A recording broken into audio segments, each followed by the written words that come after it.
On this episode, I'm going to give you some specific topics that you guys need to be doing videos about right now. Okay, there's consumers out there clamoring for clarity, clamoring for some information, clamoring to be educated by somebody. And for the love of God, it's time for you to step up, educate them, and grow your social.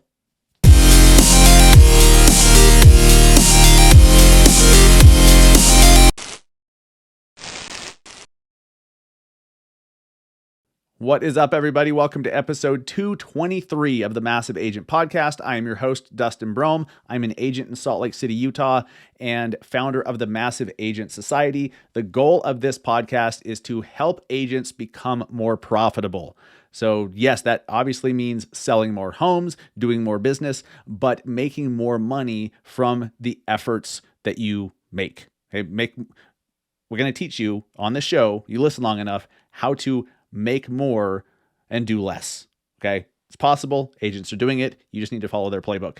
You're in the right place if you are looking to do that. Today, we're going to talk social media content. Today, we're going to talk about some ideas for topics that you guys should be doing videos about and doing posts about as often as possible. Right now, there's so much uncertainty in the markets, in the economy, in the housing market, in society in general. It's fucking bonkers. As I'm sure you'd agree, it's bonkers right now. But where there's bonkerness and uncertainty, there's opportunity.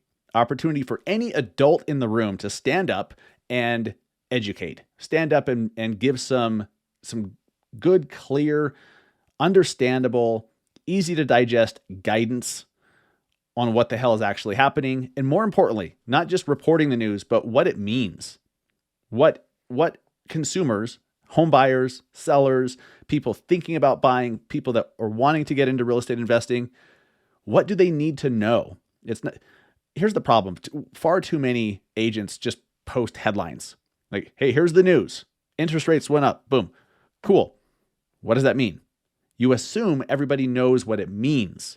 If you learn to talk about what a certain news item, a news thing, whatever that's called, a piece of news, yeah, or maybe it's just called news. If you learn how to decipher it so that people know what it means to them, not just what it means, but means to them, you're going to have a lot of success on social media. You're going to get a lot of people hiring you because they're going to see you as an educator, as an advisor, as a teacher. I can't believe I'm about to quote Dave Ramsey, but Dave Ramsey calls it the heart of a teacher. If you can establish the fact that you have the heart of a teacher, that you're an advisor and not just somebody that's trying to close a deal, you're going to get a lot of people hiring you because they want an advisor. They don't just want a salesperson. Okay, we're not really salespeople. Yes, we sell homes, but this is a service-based business. We provide a service to people to help them make a purchase. Any desire, any ambition to grow and scale, and if you made the resolution that 2022 is going to be your best year ever, you're going to sell more homes, you're going to make more money, best year ever, right? Awesome. I'm not saying that it shouldn't be or that it can't be your best year ever, but do you have the tools? If you're trying to do something you've never done, you're going to need to do something you've never done, right? If you're trying to reach a new level, what got you here is not going to get you there. You might need to upgrade your tools, upgrade your processes, put some systems into place, make some hires, outsource certain things so that you can focus on money-making activities, get a transaction coordinator for the love of God. But one of the things that you really need to look at is, do you have systems? Are your leads falling through the cracks? Is your follow-up game on point? Are you staying in touch with past clients? Are you organized with whose birthday it is, anniversary, closing anniversaries, all of that? Are you texting? Do you have texts that go out every time you get a new lead or every time somebody on your website requests a home value? Do you send out a text? Do you have any acknowledgement at all?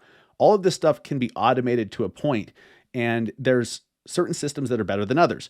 We are partnered with and honored to be partnered with Follow Up Boss. Follow Up Boss powers the fastest growing and the most successful real estate agents and teams and independent brokerages in our industry.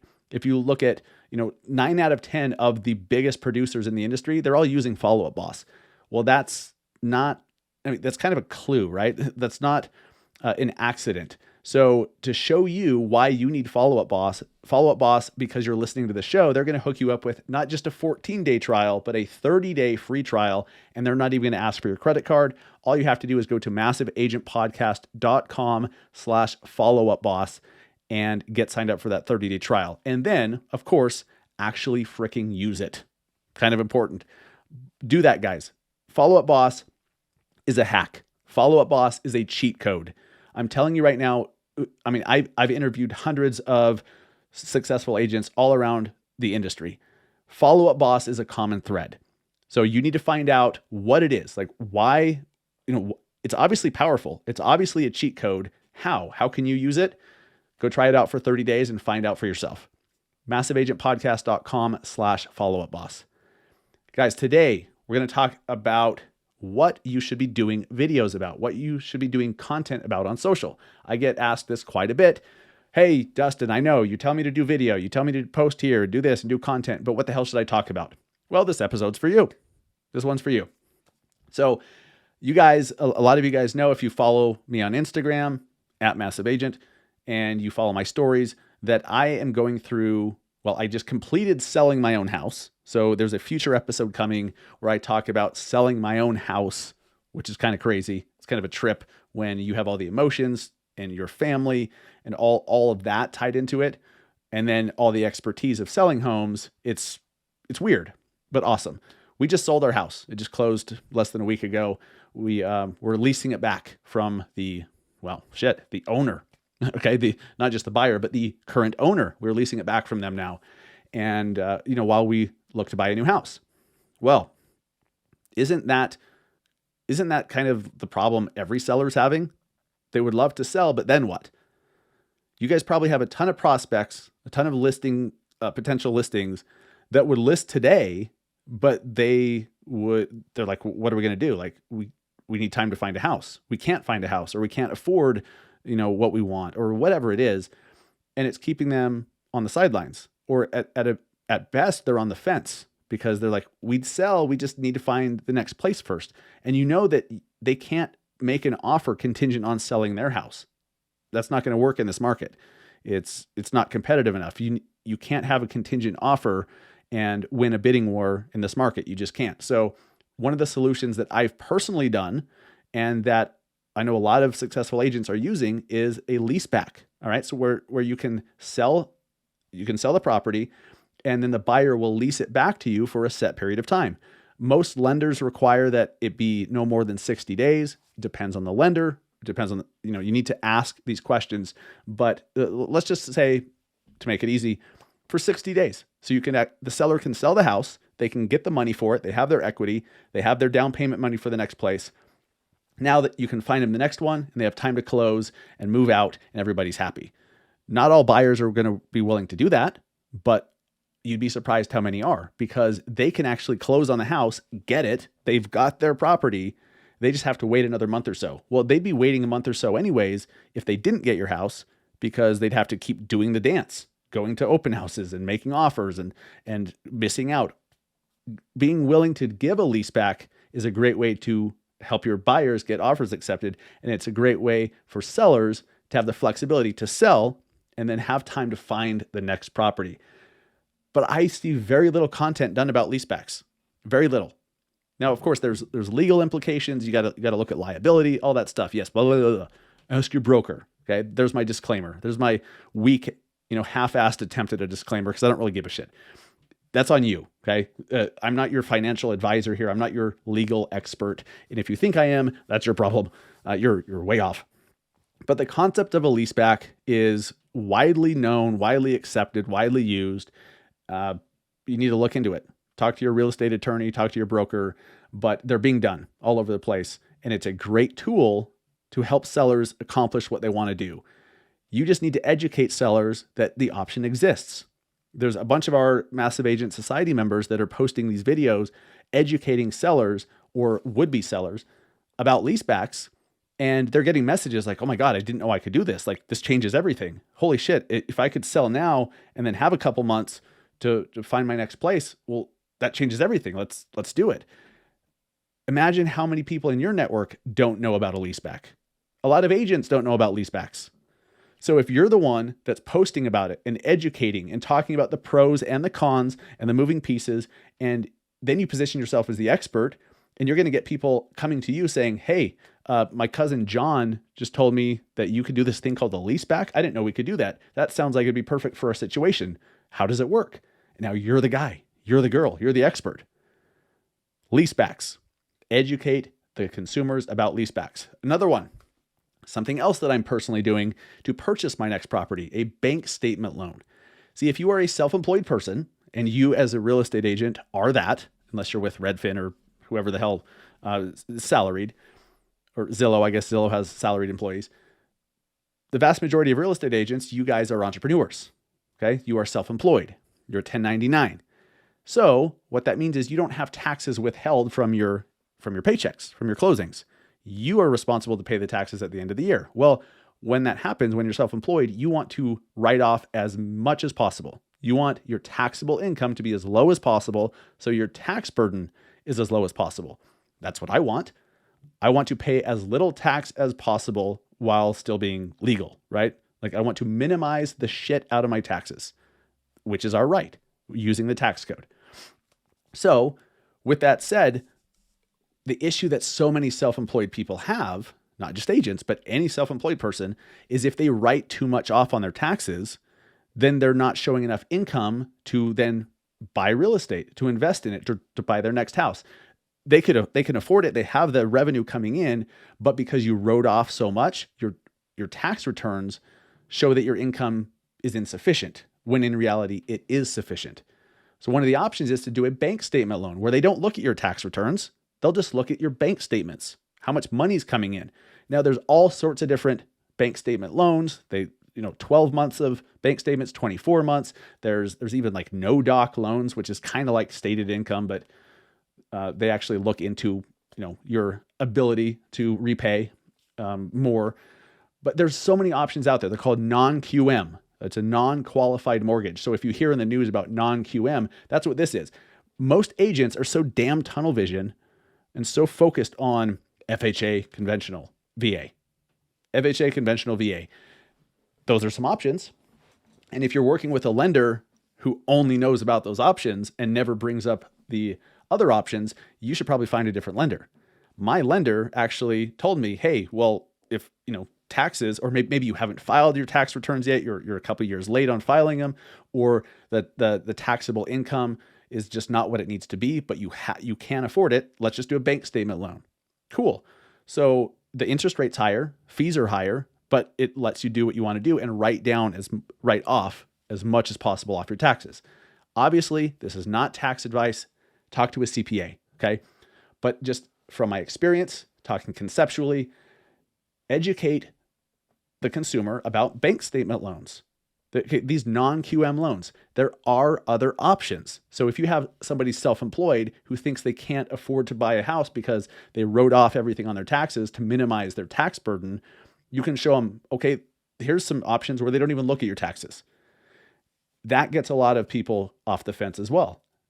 There's a lot of people, myself included, willing to pay a higher interest rate and have a higher payment, but write off as much as I can from taxes.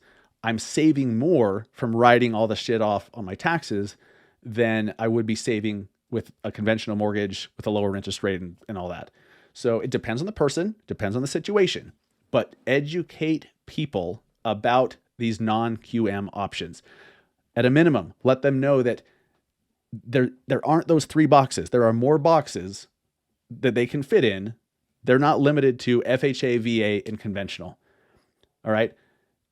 If you educate, again, you become the expert, you become an advisor, you become an educator, and you'll be trusted more and you'll be hired more because you just told somebody and taught them something they didn't know before. Huge deal.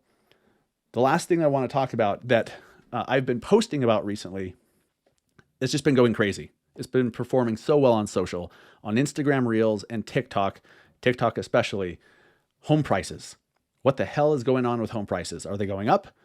Are they going to come down? Is the market going to crash? Is it never going to crash? What's the deal here?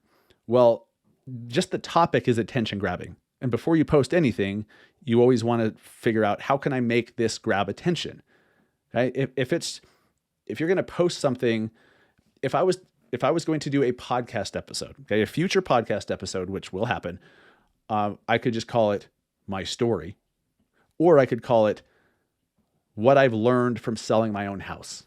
Which one's more attention grabbing?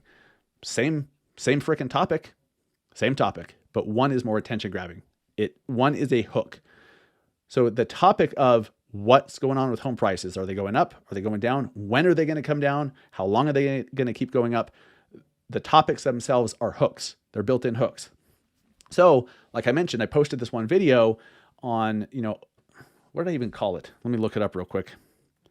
I'm going to find the exact topic of this video on TikTok. So I called it, when home prices will come down again. When home prices will finally come down again. That was the headline on the video. And last time I looked, 111,000 views. It's by far my best performing TikTok video ever.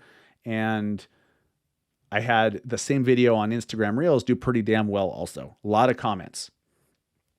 People are curious, and they're getting all sorts of conflicting information about what's happening with inflation, with interest rates going up, how inflation and interest rates and all supply chain issues and all the other bullshit, how that's going to affect home prices.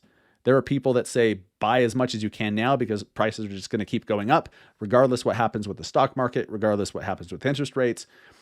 Well, here's what I focused on in that video that went crazy on TikTok. I had heard about this one stat that there were 4 million missing homes in the US, meaning that the demand for homes is so much that we need 4 million new homes built just to satisfy all the buyer demand for homes. So I looked into that a little bit. I Googled it. I found an article from the Wall Street Journal and one from CNBC. And I looked at these, I got the gist of it, and then I shared it in a 60-second video on Reels and TikTok. But here's the thing, guys. The US housing market, so this was, Wall Street Journal, what's the date? Wall Street Journal, April 15th, tax day, my wife's birthday. Fantastic. April 15th, 2021. So just about a year ago, the US housing market is nearly 4 million homes short of buyer demand. Freddie Mac says the gap has widened significantly in the past 2 years as builders struggle to keep up. Okay, that was Wall Street Journal. CNBC says this, America, September 14th, 2021. So, 4 or 5 months after that Wall Street Journal article, CNBC comes out September 2021 and says America is short more than 5 million homes and builders can't make up the difference. Some 12.3 million American households were formed from January 2012 to June 2021, but only 7 million new single-family homes were built during that time. Interesting. Single-family home construction is running at the slowest pace since 1995. Because of all the supply chain issues, the cost of lumber, all the bullshit happening in the world right now with COVID and everything, builders are having a hard time keeping up. They're building homes slower than ever when we need them more than ever. So I talked in that video about how it's going to take, from what I've read, 7 to 10 years just to catch up. If builders were to build faster than they've ever built before, it's going to take 7 to 10 years just to build enough homes to satisfy the pent-up demand. Now, the debate that was happening in the comments was great for engagement. There's people saying, you're crazy, interest rates are going to kill it, you're going to kill the market's going to crash, it's all going to shit, blah, blah, blah, blah, blah. Maybe they're right, I don't know. But here's the thing, okay? I'm not here to give you these stats. Do what you want with it. Interpret it how you want. And I'll link to the CNBC article in the show notes, because I think the CNBC article, first off, it's not behind a paywall like the Wall Street Journal, but it's very easy to understand and well thought out and detailed. So here's why I'm mentioning this topic. First off, the topic of home prices and what's going to happen with them, it performs very well if you give some stats and then elaborate on it. Now, it's okay to give your opinion on these things. It's okay to just not, read the data, like, here's what the data shows. it's okay to give your opinion if your opinion is influenced by and inspired by data. That's what I did. I said, okay, here's the data. Here's what I believe it means. Here's what I believe it means. I said home prices, I believe, are not coming down anytime soon because of that 7 to 10 years it's going to take builders to catch up with the demand. So obviously there's other factors. There's lots of other factors. I may be wrong. I don't know. But I gave my opinion based on data. What do you believe? So when you see these news articles, these trends that are just hot topics that everybody wants to know about, and you're going to do some content about it, what do you believe and why do you believe it? What is your opinion based on? What are you gathering it from? If you just go out there and say, here's my opinion, blah, blah, blah, blah, blah, you might get some people listening, but it's hard to gain credibility unless you're showing, hey, this is my opinion based on this solid data or this study or these facts. Okay? Opinion, give your opinions all you want, but base it in data. And then you can always lean on that and say, hey, look, don't shoot the messenger. CNBC said that. Wall Street Journal, whoever. Okay? People want to hire an agent who's well-informed. People want to follow people on social media that are well-informed, that they learn from. There are lots of people I follow, lots of Instagram follows that have nothing to do with real estate, nothing to do with business, but they're entertaining and or educational. So I learn interesting new shit every time I watch them. So I follow them and I watch their stuff. You can be that in your market.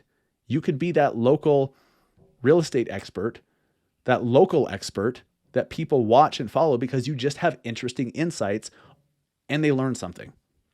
All right. And if you have a topic that's a little bit controversial, that's okay, because the way social media works, the more engagement you have, the more comments you're getting. Even if people are like on the TikTok comments, there are people just going back and forth. Like, I've lost full control over it. They're just like arguing with each other. Like, well, you're wrong because of this, and I'm right because of this, and you're wrong because of this. That is amazing. And a lot of them are telling me I'm an idiot, that I don't know what I'm talking about. This guy's just a realtor trying to sell homes. Okay, it's all a scam.